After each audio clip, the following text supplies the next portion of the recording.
humaniza sin piedad. Paso la palabra a mi compañero Paco Rodríguez, que es el responsable de comunicación en la Secretaría de la Provincia de los Religiosos Camilos en España, y Paco ha brindado este ratito para presentarnos al ponente y esta conferencia. Paco, muchas gracias. Gracias a ti, Cristina. La verdad es que es un privilegio poder contar entre nosotros con la presencia de Luciano Sandrin, que viene de Roma, y desde luego un honor poder presentar no solo a una persona grande por su estatura, que no sé si habéis podido apreciar, sino sobre todo a una persona con una gran talla de humanidad y un gran corazón. Luciano Sandrin es religioso camilo, es teólogo, psicólogo y profesor emérito del Instituto Internacional de Teología Pastoral Sanitaria Camilianum. Ha sido, además de presidente, pues docente durante una larga trayectoria y, entre otras materias, pues ha impartido psicología de la salud y la enfermedad, y también es profesor colaborador habitual de este Centro de Humanización de la Salud. Luciano es experto en temas de voluntariado, de relación de ayuda, de burnout y de pastoral de la salud. Y entre sus numerosas publicaciones que podemos contar, no solo en italiano, sino también traducidas al español, pues podemos señalar Psicología del enfermo, Perdón y reconciliación, Cuidar al enfermo, Teología pastoral, Lo vio y no pasó de largo, con Francesco Ralba y con Nuria Caldús. En el año 2008 publicó Cuidarse a sí mismo, Ayudar sin quemarse, que es una publicación también de San Pablo, y Ayudar a los demás. Todas estas publicaciones podéis adquirirlas bien a través de la web o bien en el stand que tenemos ahí fuera si os interesan. Hoy Luciano nos va a hablar de cuando cuidar me hace daño. Es que en ocasiones, cuando ayudamos a los demás, cuando nos comprometemos con los otros, cuando nos acercamos a su vulnerabilidad, curamos sus heridas y acogemos y tocamos su sufrimiento, efectivamente corremos el riesgo de burnout, de quemarnos. O como Luciano dice, a veces podemos vivir el síndrome del buen samaritano decepcionado. Sin más, yo creo que de esto hablará algo. Sin más, os dejo con sus reflexiones y gracias, Luciano, por tu disponibilidad y por acoger siempre nuestras invitaciones. Gracias por la invitación y por la presentación. Disculpen mi castellano. Cuando cuidar me hace daño. Cuando ayudamos a quienes lo necesitan y nos hacemos cargo de sus problemas y sus fragilidades sin una atención adecuada, corremos el riesgo de caer en la que Carmen Berry llama la trampa del Mesías. En su libro, Cuando ayudarte significa hacerme daño, nace de sus observaciones profesionales. Es un libro, pero en el que ella habla también de su viaje interior dentro de su vida y su modo de comportarse con las personas a las que deseaba ayudar. Quienes caen en estas arenas, trampa del Mesías, son las personas totalmente convencidas de que solo ellas pueden ofrecer esa forma de ayuda. Lo saben hacer mejor que los demás. Son rarísimos los Mesías que se detienen a tiempo y se preguntan sobre las razones de su interminable carrera, sobre sus verdaderos motivos, sobre sus motivaciones para ayudar a los otros y sobre la elección de una profesión sanitaria. La ayuda que quema. Los profesionales de la ayuda y de la salud están sometidos a un tipo particular de estrés laboral llamado burnout, realmente quemarse. Un término usado una de las primeras veces, por Herbert Freudenberger en un artículo del 1974 para describir el gradual vaciamiento emotivo, la pérdida de motivación y la escasa implicación que había observado en las personas dedicadas a la ayuda, incluido él mismo, y primeramente usado, burnout, para describir el estado de las víctimas del abuso de drogas duras. En el mismo tiempo, mismo periodo, Christina Maslach, colegas, usaron el mismo término en California al observar personas que trabajaban en las profesiones de ayuda, helping professions. Se sentían exhaustos, tenían sentimientos y percepciones negativos al tratar con sus clientes o pacientes y experimentaban una auténtica crisis en relación con su competencia profesional. Lo describió como una estructura multidimensional, un síndrome con síntomas de agotamiento emotivo, despersonalización y reducida realización personal. Pero ya al final de los años 80, los trabajadores afectados por este fenómeno podían encontrarse también fuera de las profesiones de ayuda, helping professions, y de servicios a las personas, human services. Las personas agotan sus capacidades para mantener una intensa implicación en lo que hacen. Alguien lo ha llamado el síndrome del buen samaritano desilusionado o decepcionado. Son sus víctimas especialmente quienes trabajan en el campo social y sanitario, la enseñanza y de la educación, donde la relación con las personas que necesitan ayuda exige mucho y de modo continuo, porque trabajan en un terreno relacional donde las emociones hacen que se corra el riesgo de confundirse y sufren mucho. No faltan alteraciones en la salud considerada globalmente cuerpo, mente, relaciones y ánimo. Es el modelo bio, psico, socio, espiritual.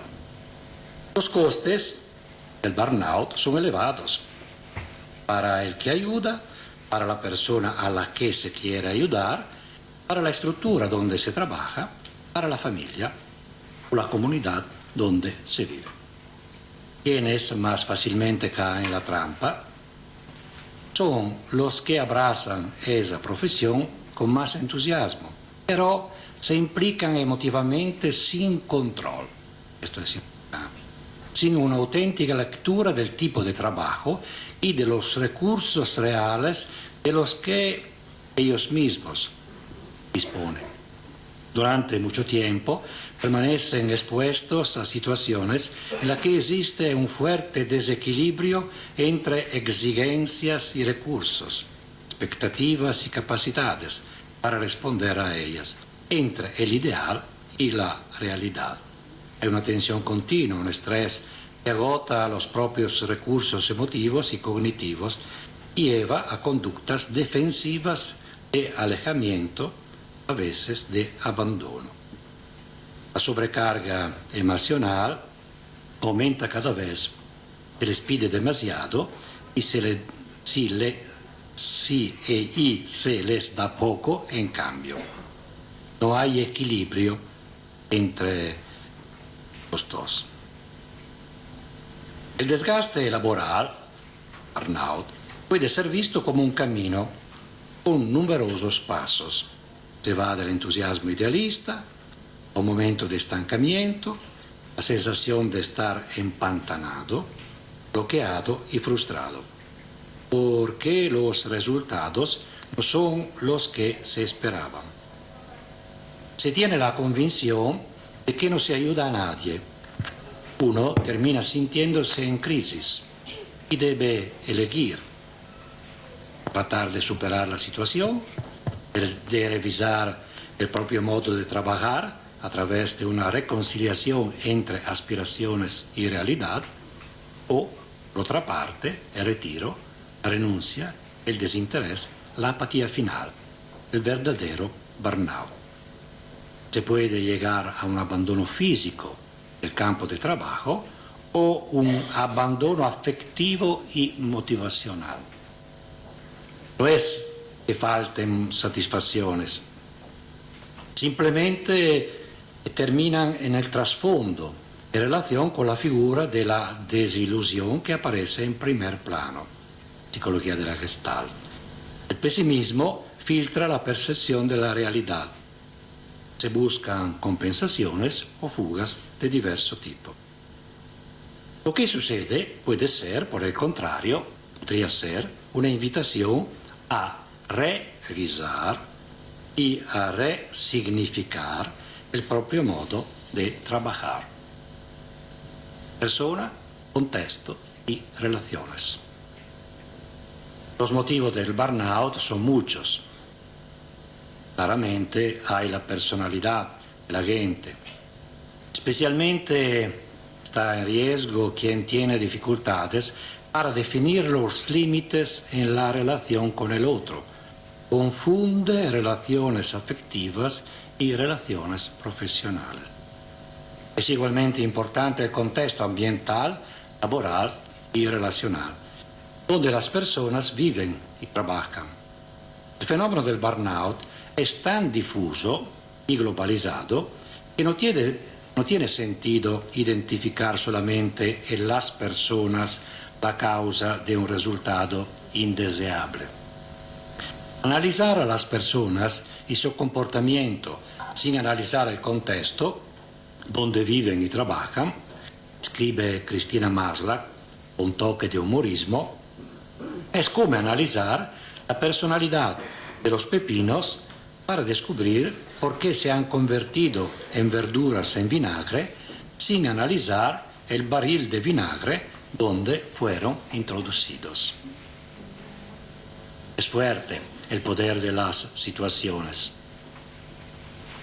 El núcleo de la reflexión es que el contexto laboral y extralaboral, ahora se subraya mucho el contexto también extralaboral, familiar y social, tiene su peso para condicionar nuestros comportamientos cotidianos. Puede ser que los buenos viven y trabajan en contextos malos. La situación laboral con riesgo de burnout está marcada por una sobrecarga especialmente emocional.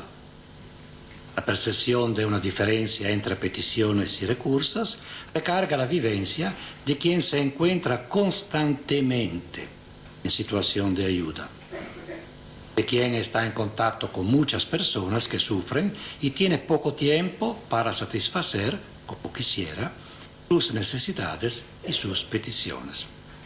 El burnout es elevado de manera especial cuando el individuo tiene la sensación de perder el control de la situación.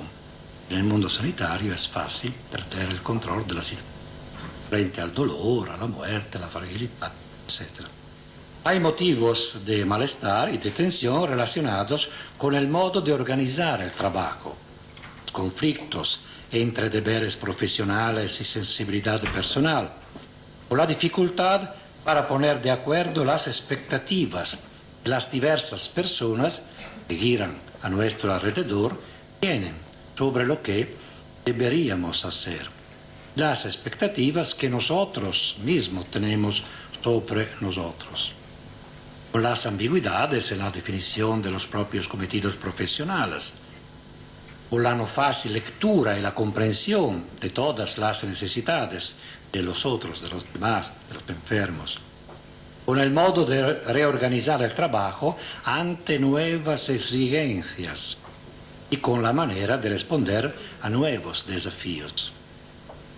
Es especialmente estresante tener que tomar importantes decisiones que tienen que ver con la vida de las personas y encierran zonas oscuras no solo éticas, sino también jurídicas y de fuerte impacto familiar y social. La aparición de una medicina defensiva aclara aquí. A veces faltan reconocimientos, signos de gratitud por parte de la estructura, pero también por parte de los usuarios de la ayuda. Para entender el problema del burnout, pero es más importante focalizar la atención en el tipo de implicación emotiva y afectiva entre las dos personas de la relación de ayuda, entre el que ofrece ayuda y el que la recibe. Tratar con gente que sufre que está enferma, angustiada o psíquicamente frágil, con personas que siguen día tras día pidiendo ayuda, implica un gran gasto de energías personales. En presencia de fuertes emociones, la justa distancia relacional tiende a saltar por los aires con frecuencia. La distancia de seguridad no es definible de una vez por todas las situaciones y los momentos de la vida. Diversos autores han propuesto modelos de desarrollo del burnout. La autora más estudiada aún ahora es Christina Maslach. Christina Maslach nos lo describe como un síndrome, es decir, un conjunto de síntomas que comprende el agotamiento emotivo, un modo relacional despersonalizado y el no sentirse realizados, sino ya fallidos, en el propio trabajo. El agotamiento emotivo es una especie de vaciamiento de los recursos personales, resultado de una implicación emotivamente fuerte y incontrolada.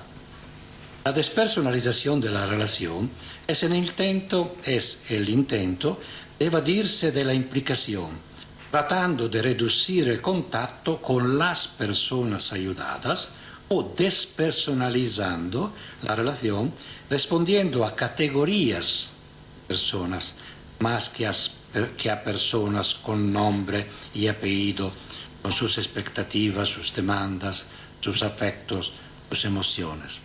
La deshumanización presente en los ambientes de asistencia y de cuidados, así como en los servicios sociales y carcelarios, ahora está estudiado, no es solamente un problema ético, tiene también que ver con un componente psicodinámico y relacional que debe tomarse en seria consideración. Es una especie de mecanismo de defensa frente a emociones demasiado fuertes. Se termina por sentirse desilusionados y profesionalmente no realizados.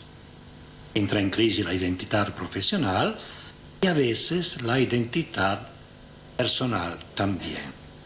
Factores individuales, relacionales y ambientales se entrelazan en la experiencia del burnout. Una mirada a todo campo es más adecuada.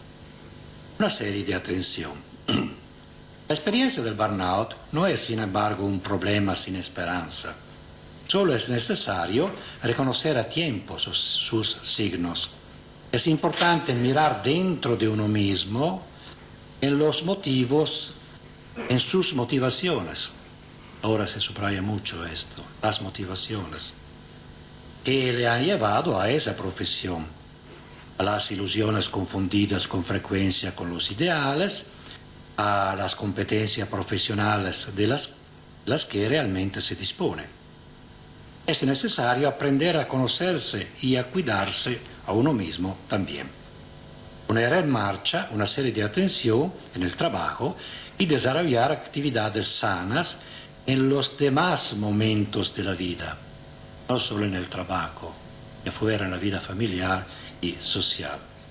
Encontrar también a alguien con el que hablar, comprenda el problema y que nos pueda ayudar, o un grupo de apoyo, es una especie de recipiente afectivo y acogedor, donde encontrar un diverso punto de observación sobre lo que hace.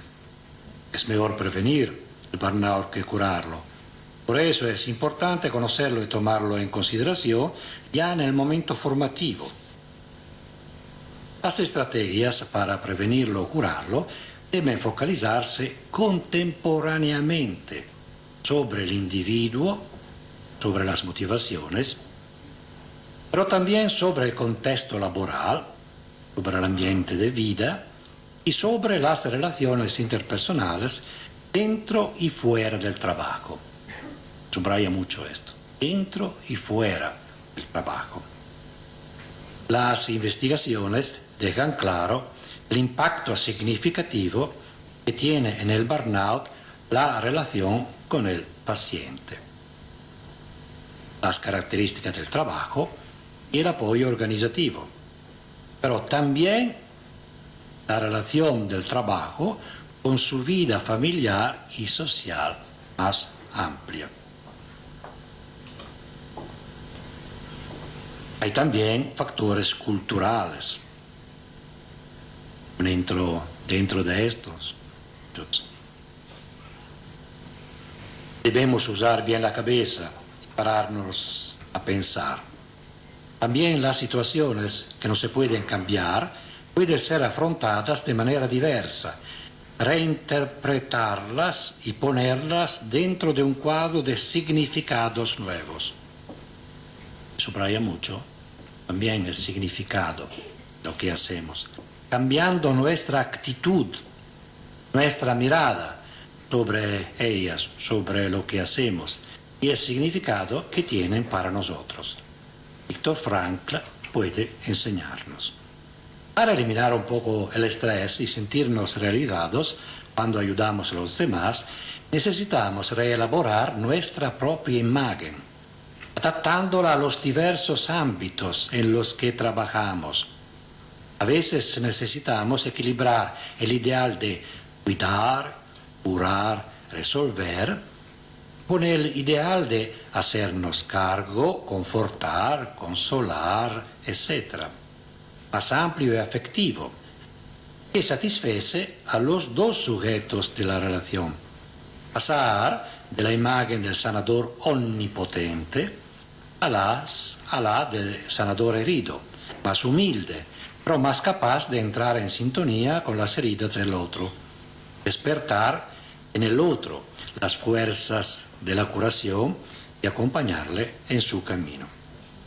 Privilegiar este modelo relacional lleva a reconocer una eficacia en el propio trabajo, incluso cuando la solución del problema no es del todo posible.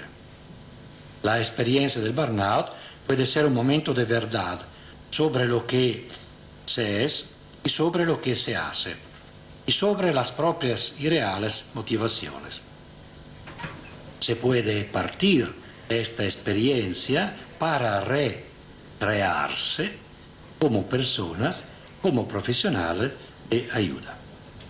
El síndrome de burnout es un señal de la presencia de una fuerte discordancia entre la naturaleza del trabajo y la naturaleza de la persona que realiza ese trabajo, entre lo que las personas son y lo que están obligadas a hacer, entre los valores proclamados y los valores realmente expresados y vividos, entre las expectativas y realidades, entre ideales y resultados conseguidos, entre motivaciones de salida y su concreta realización. No conseguir los objetivos deseados consuma poco a poco las propias energías. Los especialistas del sector subrayan cada vez más que los significados y los valores son un antídoto importante contra el burnout. Significados y valores. Especialmente si existe un empeño compartido por parte de los diversos sujetos del grupo de trabajo. Es importante un sentido de ser comunidad. Es lo que subraya Cristina Maslach y Michael Leiter. Esto resulta difícil, un sentido de comunidad, si no se redescubre una cultura de intersubjetividad, que, incluso en sus raíces humanas y psicológicas también, es una cultura de la humildad. Ahora la psicología estudia mucho la humildad, que no niega el valor de sí mismos, sino que cree en la importancia de la cooperación por parte de todos. A diferencia de la competitividad, donde cada uno trabaja para conseguir un objetivo relevante en el plano individual, incluso el detrimento de los otros, en la cooperación se trabaja junto a los demás para conseguir un fin importante para todos. Dejar la competitividad y ir hasta la cooperación. Ante un problema come il burnout, cansancio en la ayuda o el abandono del propio empeño, se puede cerrar los ojos, analizar, culpabilizar a los demás, la estructura, Dios también, huir en las ilusiones o afrontarlo de diversos modos bajo la voz estrategias de coping, un verbo inglés che significa affrontare. Affrontare in italiano che si traduce con coping, in italiano si traduce coping. Focalizar, es decir, focalizar la propia atención y el propio empeño para cambiar la situación laboral que se puede cambiar, aumentar la competencia relacional, gestionar del mejor modo posible las emociones, elaborarla en el ámbito cognitivo, encontrar un sentido al propio trabajo, descubrir su valor, pedir ayuda y apoyo a quien puede ayudar. Sí es importante tratar de curar nuestras heridas, pero también es importante fijarnos en nuestras zonas sanas. Es la psicología positiva. La relación de ayuda, la decisión de cuidar de nosotros mismos es terapéutica para nosotros y para los. El último pasaje. Burnout, empatía y compasión. El burnout como problema laboral apareció en los años 70 y los hizo enseguida como concepto que interpretaba bien la experiencia de muchas personas y que estimuló a los estudiosos a entender mejor el modo de afrontarlo, coping, prevenirlo o curarlo. Poco a poco, no es una moda el burnout, porque poco a poco se ha convertido en un fenómeno global y es hoy un campo de interés académico bien estabilizado en las diversas partes del mundo, en los diversos idiomas. Hay claramente también una cultura individualista y narcisista que pone en peligro el trabajo nuestro. El cambio cada vez más rápido hacia una economía de servicios produce presiones psicológicas cada día más fuertes. En estos últimos años, el fenómeno del burnout no ha pasado de moda. Es estudiado por las diversas categorías laborales. El interés por el burnout parece corresponder al desarrollo económico de los países interesados y a las presiones ejercidas sobre un trabajo en el que deben ser evidentes los resultados. En algunos trabajos no es siempre fácil ver qué es la evidencia. Una especial atención debe ponerse aquí en las relaciones del burnout con la empatía y la compasión. Claro, y lo sabemos todos, ¿no? Para una eficaz relación de ayuda es necesaria una buena empatía, capacidad de vivir lo que vive el otro, con control.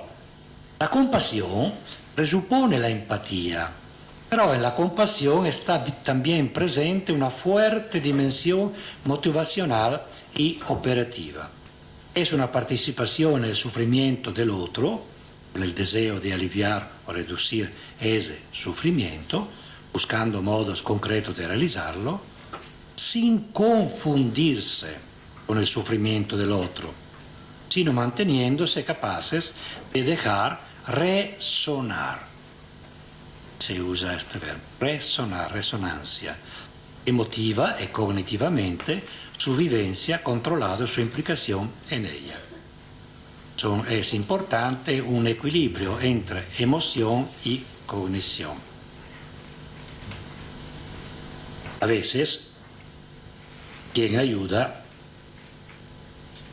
puede tener no tanto una alianza terapéutica, sino caer en un verdadero contagio de vulnerabilidad, fatiga por empatía o fatiga por compasión. la relación empatía-burnout está contando con una especial atención. Empatía-burnout. Algunos autores han propuesto 3 relaciones posibles. El burnout reduce la capacidad empática por efecto de la despersonalización de la relación. 2. La empatía, focalizada más en los aspectos afectivos, emotivos, sin control, causa burnout. 3. Una correcta empatía puede prevenir la experiencia del burnout. Es un problema de control entre el emotivo y el cognitivo en la relación. Después de haber tomado en consideración la evolución histórica del concepto de burnout y los varios modelos explicativos propuestos, los autores españoles lo sintetizan como el resultado de expectativas no realizadas que generan desmotivación y llevan a los sujetos interesados a comportarse como robots. Es importante, aquí hay algunos estudios que no subrayo aquí, pero es una línea nueva, buena. Para concluir, el cuidado compasivo, compassionate care, el amor compasivo, del que es expresión, es un tipo de atención centrada en el bienestar del otro. Se expresa en las acciones, pero su núcleo está en las motivaciones y en la capacidad de discernimiento. Papa Francisco lo subraya mucho, el discernimiento jesuita, ¿no? Es una experiencia psicológica, pero también espiritual. No entro en esto, pero es un amor centrado en el otro y en su bien, pero no olvida el amor centrado en sí mismo y en el propio y verdadero bien.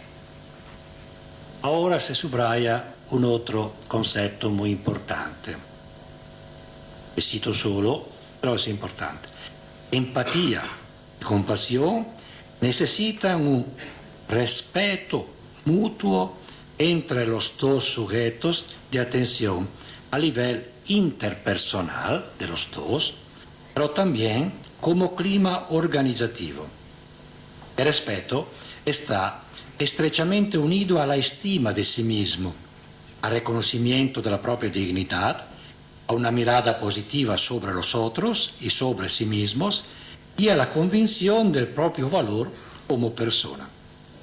El respeto de la dignidad de todas las personas implicadas en la relación tiene un fuerte impacto en el agotamiento emotivo, burnout, de quien ofrece cuidados, y un fuerte impacto en la deshumanización de aquel que los recibe.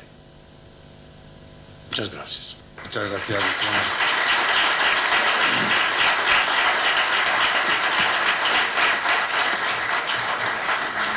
Es una pena que no tengamos tiempo para más. Muchas gracias, Luciano, por habernos aportado esta reflexión, que yo creo que también nos aporta muchas señales para prevenir este riesgo del burnout y también pistas para afrontar cuando nos encontremos en una situación de quemarnos o de síndrome del samaritano decepcionado.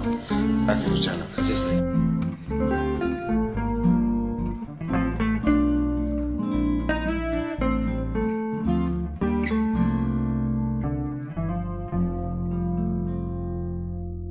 Humaniza sin piedad cada ciudad, humaniza sin parar donde no hay paz, humaniza con te quiero, con cariños, con boleros,